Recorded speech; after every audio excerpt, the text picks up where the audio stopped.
Assalamualaikum warahmatullahi wabarakatuh.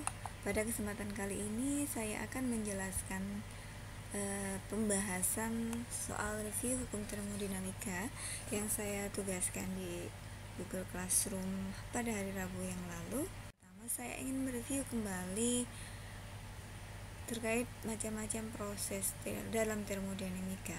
Yang pertama yaitu proses isotermal. Proses isotermal yaitu proses perubahan keadaan sistem yang terjadi pada temperatur konstan. Proses ini mengikuti persamaan hukum Boyle dengan persamaan PV sama dengan konstan. Dan jika proses isotermal ini kita sajikan dalam bentuk grafik, maka grafik PV akan berbentuk seperti ini. Ini adalah T-nya. Dan jika grafik PV ini kita konversikan ke dalam grafik PT, maka bentuk grafiknya akan menjadi seperti ini.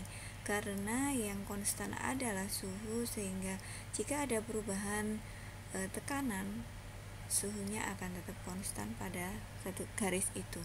Kemudian jika kita konversi dalam grafik VT, maka bentuknya akan sama karena suhunya yang konstan.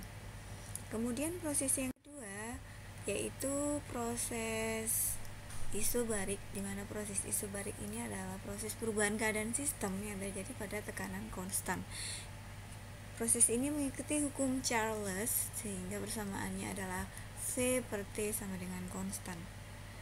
Jika kita sajikan dalam bentuk grafik, maka proses isobarik dalam grafik VT, maka grafik V-nya akan membentuk linier.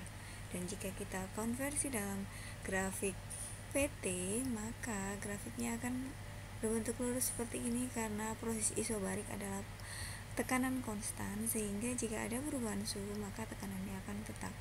Dan jika kita konversi dalam dalam PV, maka bentuk grafiknya juga akan seperti ini karena yang mengalami perubahan adalah volume, sehingga tekanannya juga tetap konstan dibentuk garis lurus seperti ini.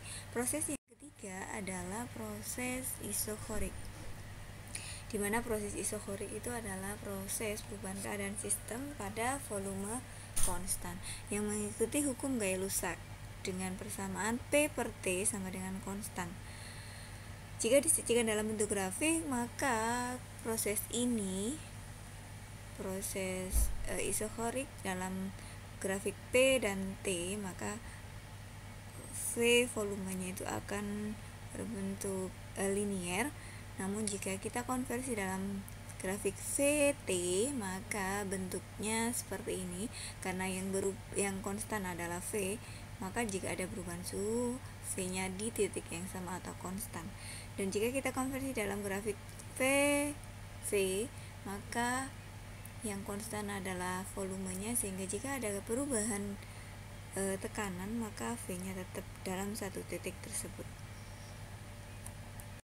Kemudian kita langsung ke soal yang pertama. Soal yang pertama adalah terdapat sebuah kurva dengan bentuk seperti ini, maka tentukan proses keadaan gas ideal pada AB, BC, CD, dan DA.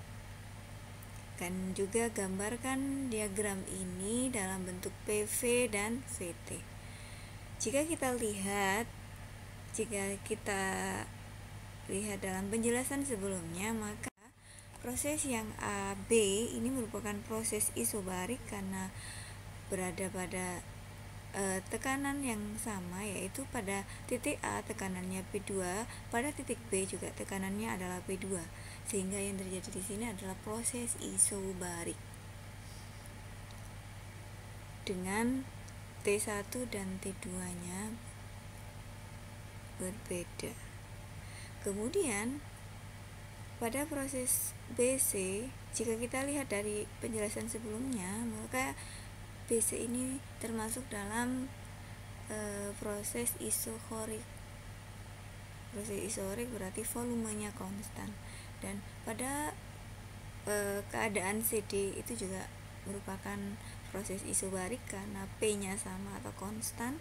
Dan pada proses D ke A itu juga merupakan proses isokorik. Nah, Jika grafik ini kita konversikan dalam grafik VT dan PV, maka kita akan mendapatkan grafik perubahannya menjadi PV ini AB. Karena AB merupakan proses isobarik, berarti dia akan berada pada tekanan yang sama. AB lurus seperti ini. Kemudian karena yang BC merupakan isohorik, berarti isohorik V-nya sama atau volumenya sama. Kemudian yang CD juga karena proses isobarik, maka akan bentuk seperti ini. Dan DA itu merupakan proses isohorik, sehingga bentuknya grafiknya segi empat seperti ini. Dan jika kita konversi dalam grafik VT, maka grafiknya akan berubah seperti ini. Pada proses AB merupakan proses isobarik tekanan tetap, sehingga kalau pada proses ini pada grafik V dan T, maka P-nya itu linier, sehingga A ke B itu proses isobarik akan bentuk seperti ini. B ke C itu adalah isohorik, V-nya tetap. C ke D itu adalah isobarik, dan D ke A itu adalah isohorik, sehingga grafiknya akan berubah menjadi seperti ini. Kira-kira bisa difahami dan diulang kembali jika belum memahami. Kemudian untuk pembahasan soal yang kedua, sebelumnya saya akan menjelaskan terkait dengan hukum termodinamika yang pertama. Secara matematis, dalam hukum termodinamika yang pertama, Q yang merupakan simbol dari kalor, dan delta U merupakan energi dalam, dan W yang merupakan adalah kerja. Q sama dengan energi dalam ditambah dengan W atau kerja. Kemudian jika dalam bentuk diferensial, maka dQ sama dengan du plus dw. Ini adalah gambaran proses yang terjadi dalam hukum termodinamika yang pertama, yaitu jika Q-nya positif, maka sistem itu menerima kalor, dan jika Q-nya negatif, Q itu merupakan melepas kalor, dan jika W-nya itu positif, maka sistem melakukan usaha, dan jika W-nya negatif, sistem dikenai usaha. Sehingga energi dalam tidak berpengaruh dalam proses, yang dilihat hanya pada keadaan awal dan keadaan akhir. Ini adalah penjelasan dari hukum termodinamika yang pertama. Sehingga jika kita ditanyakan aplikasi hukum termodinamika 1 pada proses isobarik, maka kita bisa menjelaskan pada proses isobarik yang berlaku adalah tekanan konstan, sehingga kerja yang terjadi pada proses isobarik itu adalah W sama dengan integral volume dari volume 1 ke volume 2 P dV. Karena yang berubah adalah volumenya, P-nya tetap karena isobarik, P tetap dikeluarkan dari integral, sehingga kita dapatkan integral V1 sampai V2 dV. Integral dari V adalah V, sehingga kita dapatkan V2 dikurangi V1, sehingga usaha atau kerja pada proses isobarik itu sama dengan P kali delta V.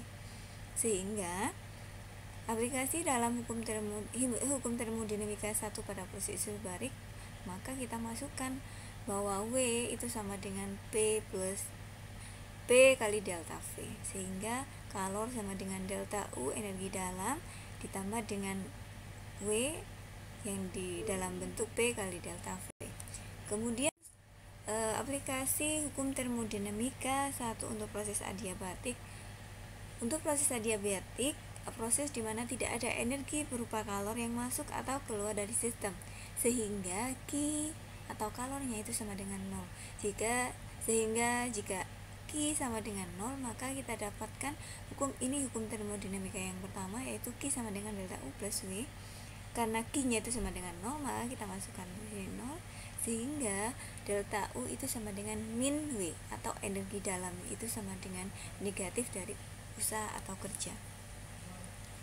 Pada proses adiabatik, untuk kesidian berlaku hubungan PV pangkat gamma sama dengan konstan, dan TV pangkat gamma sama dengan konstan. sehingga dimana gamma sama dengan CV per CV, dimana CV ini adalah kapasitas